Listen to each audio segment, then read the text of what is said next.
ഭാരത് ക്ഷമിക്കും. ഞാൻ ആകെ അസ്വസ്ഥനാകുമ്പോൾ എന്തൊക്കെയോ ചെയ്തു പോകുന്നു.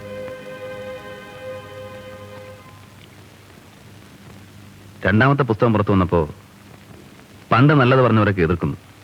മുമ്പൊരിക്കൽ ചേട്ടൻ്റെ കൂടെ വന്ന ആ റാസ്കൽ, ആ തന്ത, ഒരു ഡോക്ടർ പിള്ള, തെരുവിലെ പിള്ളേർ കണ്ടതൊക്കെ പെറുക്കിയെടുത്ത് കുത്തി നിറച്ചൊരു കീറച്ചാക്കാണോ നോവലെന്ന് എഴുതി ഇന്ന് രാവിലെ വന്ന വീക്കിലിൽ.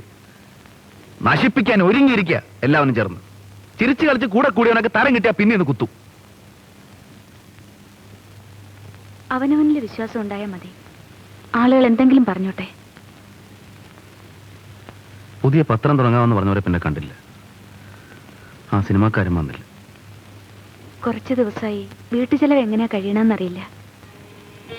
അത് സാരമില്ല, ഒക്കെ ശരിയാവും. എനിക്കിന്ന് എന്ത് ഭ്രാന്താണാവോ കാര്യം. അല്ലെങ്കിൽ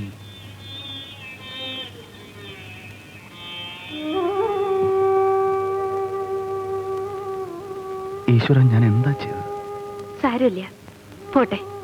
അതൊന്നും സാരമില്ല.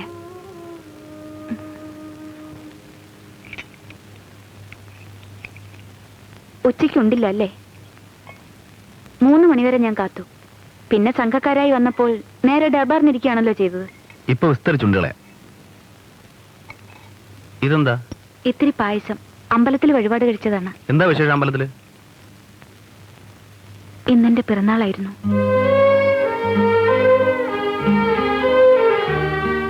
ഈശ്വര, പിറന്നാളായിട്ട് ഇന്നത്തെ ദിവസം.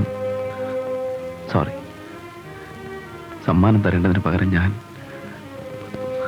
സോറി. ഒരു സമ്മാനം കൂടി വാങ്ങാൻ ഞാൻ മറന്നു. ഓർമ്മിച്ച് നടന്ന ഈ തീയതി മറന്നു. ഞാൻ എന്താ ചെയ്തത്? സാരമില്ല, ഇങ്ങനെയൊന്നും നന്നായിരുന്നു കണ്ടാൽ മതി. വേറൊന്നും വേണ്ട.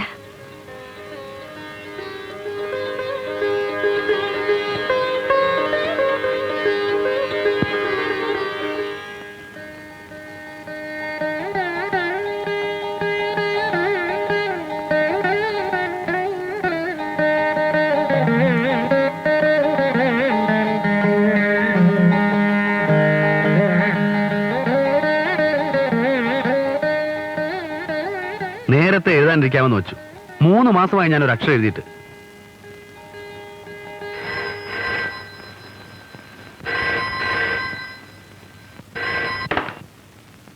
ഹലോ, അതെ. ഓ ആ വരാം.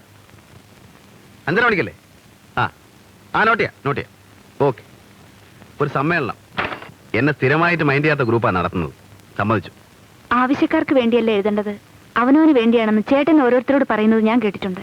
നീ വിമർശനം തുടങ്ങുന്നുണ്ടോ? ആ ഒരു ചായ ഉണ്ടോ? നല്ല സമ്മേളനമാണെങ്കിൽ ഞാനും വരുന്നുണ്ട്. എനിക്ക് പ്രസംഗം കേൾക്കണം.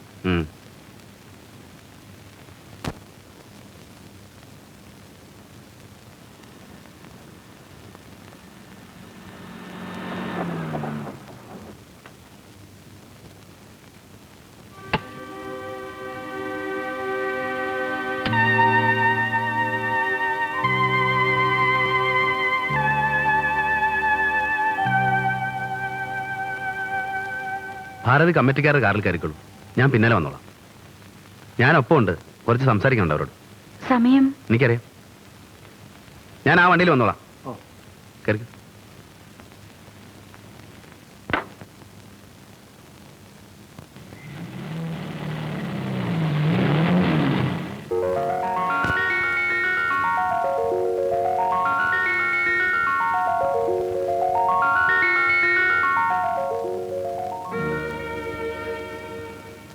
ജയദേവർ വിടെ അടിച്ച് പൂസായിട്ടുണ്ട്. സ്റ്റേജിന്റെ പിന്നിൽ ഇരുത്തിയിരിക്കുകയാണ്. അത് കൊള്ളാം.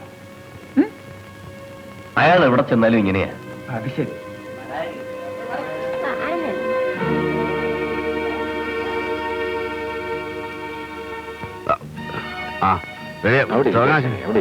ഒരു സോഡ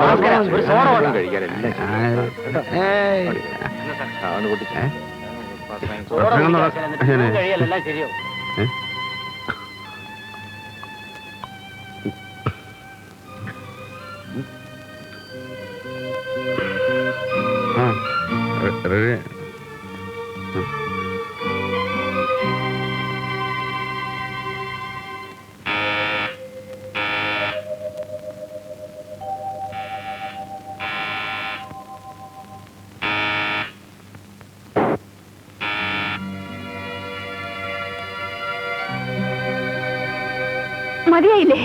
നിങ്ങൾക്ക് മതിയായില്ലേ? കുറച്ച് വിഷം കൊടുത്ത് കൊല്ലായിരുന്നു ഇതിലും ഭേദം.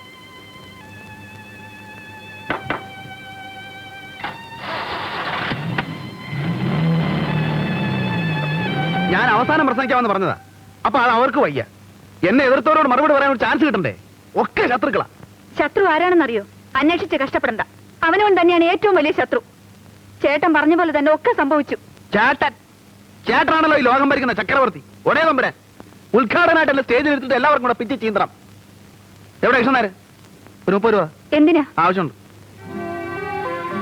ആ രൂപയുടെ കൃഷ്ണനാരെ താൻ പോയി അരക്കുപ്പ് അമ്മ വെച്ചോണ്ടാ. ഞാൻ പറഞ്ഞെന്ന് പറഞ്ഞാൽ മതി. ഈ വെളുപ്പാൻ കാലത്ത് അടച്ച കടക്കാരനെ വിളിച്ചുണർത്തി തുറപ്പിച്ചിട്ട് അല്ലേ? ചെന്ന് നോക്കണോ? കൃഷ്ണനാരെ അടുക്കളയിലെ കാര്യം നോക്കിക്കോളൂ. അതിനാ നിങ്ങളെ നിർത്തിയിരിക്കുന്നത്. നിങ്ങൾ പോവൂ. പണിക്കാരൻ കൂടെ ഞാൻ പറഞ്ഞാ കേൾക്കാതായല്ലേ? ഓ, നിന്റെ വീടായി പോലെ അല്ലേ? നിനക്കെന്നെ മനസ്സിലാകില്ല, നിന്റെ ചേട്ടന് മനസ്സിലാകില്ല. നീ ചേട്ടന്റെ മഹത്വം പറഞ്ഞ് ഇവിടെ നിന്ന് ഭരിച്ചോ. ഞാൻ എന്റെ പാട്ടിന് പോയേക്കാം. നോക്കൂ ജയൻകുട്ടി, എന്നെ ആരാധിക്കുന്ന ആയിരക്കണക്കിന് ആളുകളുണ്ട് ഇവിടെ. മുൻപ് ഇപ്പോൾ അവർ പറയുന്നത് ഞാനും കേൾക്കുന്നുണ്ട്. തല നിവർത്തി നടക്കാൻ വയ്യാതാക്കിയല്ലോ ഇത്ര വേഗം. മതിയായി. ഇനി ഇവിടെ നിന്ന് ശ്വാസം മുട്ടി മരിച്ചു പോകും. മതിയായി.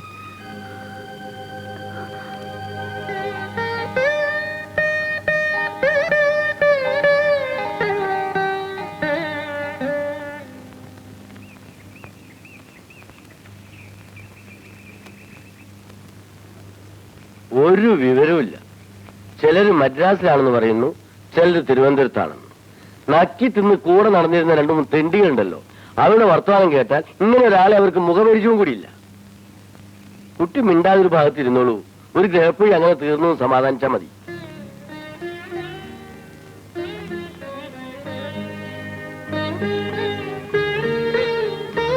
മേനോസായി തരാൻ പറഞ്ഞു.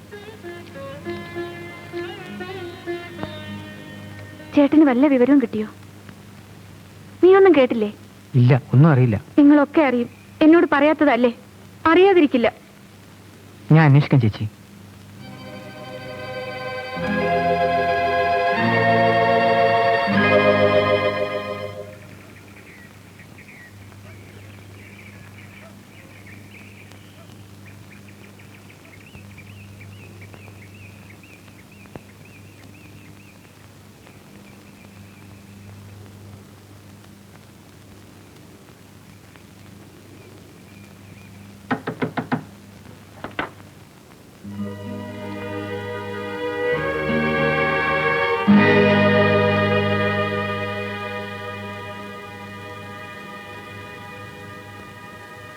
ഇവിടെ നീ എനിക്ക് സ്വൈര്യം തരില്ലല്ലേ?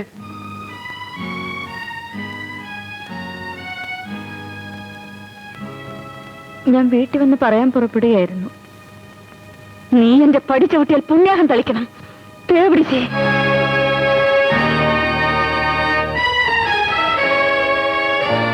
നിധി കിട്ടിയ പോലെ ഒളിപ്പിച്ചു വെച്ചോ. ഇതേ അവളെ തെരുവിൽ വീണ് കിടക്കുന്നത് കണ്ട് ആളുകൾ ചിരിക്കണ്ടെന്ന് വിചാരിച്ചു. വേണ്ട, വ്യാഖ്യാനം വേണ്ട. എനിക്കറിയാം. ഞാനാണ് പറയുന്നത്.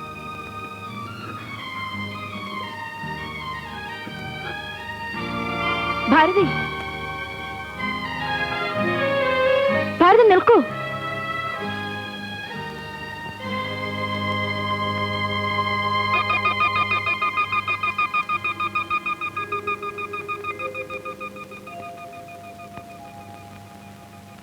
പോകുന്നില്ലേ? എന്തൊക്കെയായാലും ഈ ഘട്ടത്ത് പോയില്ലാച്ചാൽ എന്നും അതൊരു മനസ്താപത്തിനിടയാവും. ഉപദേശിക്കല്ല. വയ്യ, ഞാൻ എവിടേക്കുമില്ല. അവകാശികൾ വേറെ ഉള്ളപ്പോൾ ഞാനെന്തിനു വലിഞ്ഞു കയറണം? അല്ല, നാട്ടുകാരും മറ്റും ചോദിക്കുമ്പോ സാറിനായിരിക്കും വിഷമം.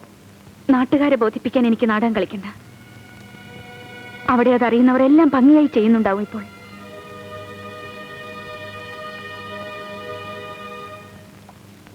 ഇവിടെ സ്റ്റേറ്റുകാർ വന്നു കണ്ടല്ലോ. വിദ്യാഭ്യാസ മന്ത്രി വന്നിരിക്കുന്നു. ജയദേവൻ ആർട്ട് അറ്റാക്കായിട്ട് ഇവിടെ കിടക്കണുണ്ടല്ലോ. ഭയങ്കര കുടിയാണ്. കുടി കൊണ്ട് വന്ന സൂക്കേടാണ്. ഹേയ്, അതൊക്കെ വെറുതെ. കുടിക്കാതെ എത്രയോ ആൾക്കാർക്ക് അറ്റാക്ക് വരുന്നു. ഭാര്യ മക്കളൊന്നുമില്ലേ? മക്കളില്ല, ഭാര്യയായിട്ട് മുമ്പേ തെറ്റല്ലേ? ഏതോ ഒരുത്തി വെച്ചുകൊണ്ടിരിക്കുകയാണ്. അതിനെ വിട്ടില്ലേ? ഉണ്ടായിരുന്ന കാശ് മുഴുവൻ പെണ്ണുങ്ങൾക്ക് കൊടുത്ത് മുടിഞ്ഞു എന്ന് ആരോ പറഞ്ഞു.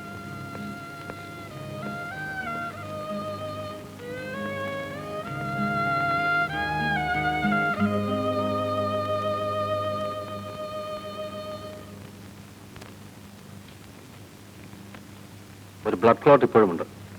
അത് മാറിയാലേ സേഫായെന്ന് പറയാൻ പറ്റുമെന്ന് ഡോക്ടർ പറഞ്ഞു. ഇവിടെ എത്ര സമയം ഇങ്ങനെ കഴിയും? ഒരു മുറി എടുത്ത് തരാൻ പറയാം. ഇവിടെ അടുത്തൊരു ലോഡ്ജുണ്ട്. വേണ്ട, സാറ് വേണമെങ്കിൽ കുറച്ച് വിശ്രമിച്ചോളൂ. ഞാനിവിടെ ഉണ്ടാവും. ഇടയ്ക്കിടയ്ക്ക് പത്ര റിപ്പോർട്ടർമാർ വരും.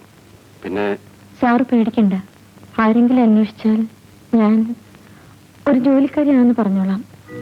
അവൾക്ക് അഭിമാനത്തിന്റെ പ്രശ്നമാണത്രേ. മരിക്കാൻ കിടക്കുമ്പോഴാണല്ലോ കണക്ക് തീർക്കാൻ അവസരം കാണുന്നത്. എന്ത് പറയാൻ?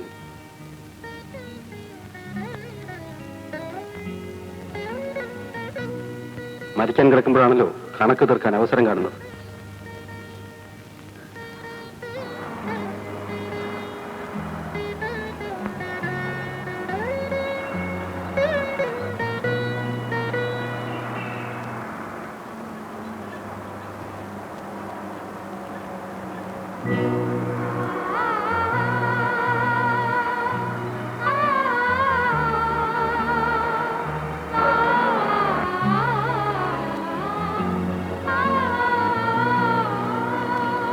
ഈ സംരംഭത്തിന് എല്ലാ ഭാവുകങ്ങളും നേർന്നുകൊണ്ട് ഞാൻ ഈ ആഘോഷം ഔപചാരികമായി ഉദ്ഘാടനം ചെയ്തുകൊള്ളുന്നു.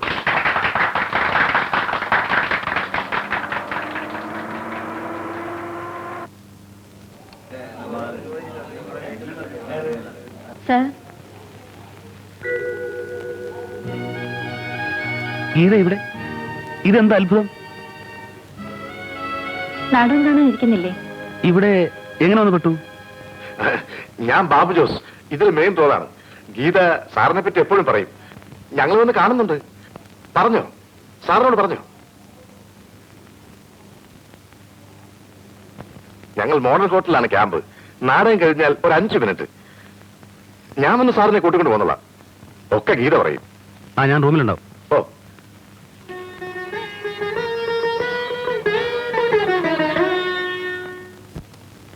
ഇരുന്നാട്ടെ.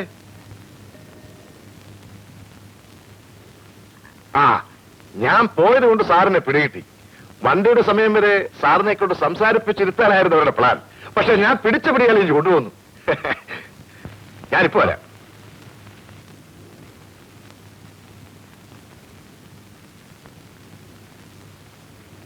നാടകക്കാരിയായത് ഞാൻ അറിഞ്ഞില്ല. പിഴയ്ക്കണ്ടേ? ഇതുവരെ തൊഴിലാണല്ലോ. വലിയ കുഴപ്പമില്ലെന്ന് കാണുന്നവർ പറയുന്നു. അച്ഛൻ സമ്മതിച്ചു? അച്ഛൻ മരിച്ചു. അയ്യോ, ഞാൻ അറിഞ്ഞില്ല. അറിയിക്കണമെന്ന് ആലോചിച്ചു. കല്യാണം കഴിഞ്ഞ പിറ്റേ മാസമാണ്. എന്തിനു നിസ്സാര കാര്യങ്ങൾ കൊണ്ട് ശല്യപ്പെടുത്തണമെന്ന് തോന്നി.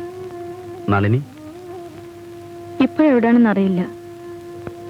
ആരോടൊന്നും പറയാതെ നാട് വിട്ടു. അച്ഛനുള്ളപ്പോൾ തന്നെ. ഒരു ഡ്രൈവറുടെ കൂടെയാണ് പോയതെന്ന് ആരോ പിന്നെ പറഞ്ഞു. ഒരു വിവരവും ഇല്ല. ഞാൻ നിനക്ക് പറ്റിയ വല്ല ജോലി അന്വേഷിക്കാം. ഇപ്പൊ ഞാൻ പറഞ്ഞ ചിലപ്പോ ശരിയായെന്ന് വരും. വേണ്ട, വേഷം കെട്ടിപ്പോയില്ലേ.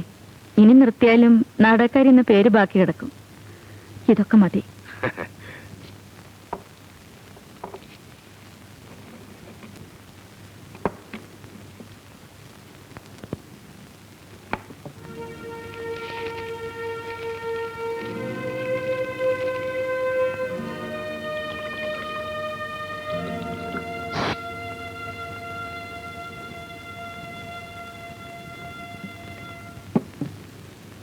വേണ്ട, ഞാൻ കഴിക്കില്ല. കഴിക്കില്ല എന്ന് ഗീത പറഞ്ഞു. എന്നാൽ ഒരു കമ്പനിക്ക് വേണ്ട. സാർ, ഞങ്ങളുടെ സന്തോഷത്തിന് ഒന്ന് സിപ്പ് ചെയ്താൽ മതി പ്ലീസ്. Cheers. Cheers. ഈ നാടകത്തിൽ ഹെവി ബുക്കിംഗാ. ഞങ്ങൾ തന്നെ മെയിൻ. പക്ഷെ ചാക്കോ ചേട്ടന് കാശ് തരാൻ വലിയ മടിയാ. നാടകം കൊണ്ടാ പ്രസ് മേടിച്ചത്. ഒരു കൊല്ലത്ത് 300-350 ബുക്കിംഗ് അല്ലേ? നീ കാര്യം പറഞ്ഞില്ലേ?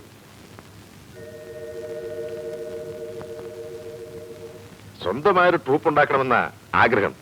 എന്നാലേ ഞങ്ങൾക്ക് വല്ല ഗുണവും കിട്ടൂ. സാറ് ഞങ്ങളെ സഹായിക്കണം. സാറിനെ അറിയാൻ ഗീതയ്ക്ക് എന്ന് പറഞ്ഞപ്പോ ഞാൻ തീരുമാനിച്ചു ഞങ്ങൾ ജയിച്ചെന്ന്. സാർ ഒരു നാടകം എഴുതിത്തരണം. ഞാൻ നാടകം എഴുതിയിട്ടില്ല. കഥയും നോവൽ എഴുതുന്ന പോലെയല്ലോ ഒരു പ്രൊഫഷണൽ നാടകം. ജയദേവ് സാർ ആദ്യമായിട്ട് എഴുതുന്ന നാടകം എന്ന് പറഞ്ഞാൽ അത് തന്നെ ഒരു വലിയ പബ്ലിസിറ്റി അല്ലേ? അല്പം മോശമായാൽ അറിയുന്ന തൊഴിൽ തന്നെ ചെയ്താൽ മതിയായിരുന്നു എന്ന് പറഞ്ഞ ആളുകൾ കശക്കും. വേണ്ട. കഥനൂർ ഗസ്റ്റ് ഹൗസ് നല്ല സ്ഥലമാണ്. അവിടെ വെറുതെ ഇരുന്നാ മതി, സാറിന് ഇൻസ്പിറേഷൻ വരും. ഒരൊറ്റ ആഴ്ച മതി, ഞങ്ങൾ എല്ലാം അറേഞ്ച് ചെയ്തോളാം. കഴിയുന്ന ഒരു പ്രതിഫലം ഞങ്ങൾ തരും. സാറ് സഹായിക്കണം. ഞാൻ എന്ത് ചെയ്യണം? ഇതെന്റെ ഫീൽഡല്ല. പിന്നെ ലീവിന്റെ പ്രശ്നം. എഴുതണം. എന്റെ ആവശ്യമാണ്.